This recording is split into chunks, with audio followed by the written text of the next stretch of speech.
قصة لاكريم من الشارع إلى قمة الراب الفرنسي. من هو لاكريم؟ الاسم الحقيقي كريم زينود. الاسم الفني لاكريم. الولادة 19 أبريل 1985. الأصل الجزائري. المكان باريس فرنسا.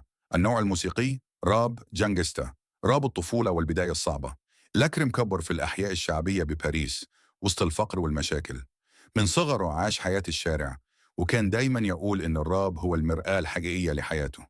كلماته دايما واقعية عن الشارع، السجن، الخيانة، المال، النجاة، وهذا هو السبب اللي خلى الناس تحس بصدقه.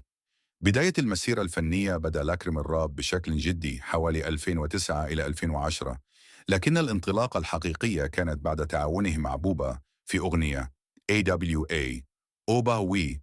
من هنا اسمه بدأ ينتشر بقوة في فرنسا. المشاكل مع القانون نقطة التحول. في عز شهرته تورط لاكريم في قضية حيازة سلاح. عام 2015 تم الحكم عليه بالسجن حوالي 3 سنوات. الكثير توقع نهايته الفنية، لكن اللي صار كان العكس. السجن وبداية أسطورة داخل السجن.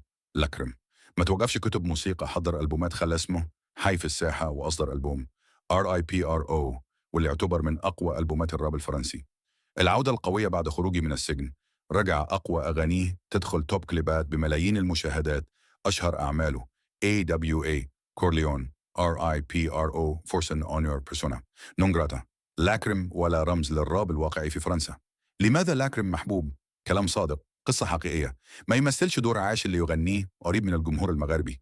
الخلاصة قصة لاكريم ما هيش قصة راب فقط، هي قصة نجاة، سقوط، وعودة أقوى. من الشارع، السجن، القمة، وما زال مستمر لليوم.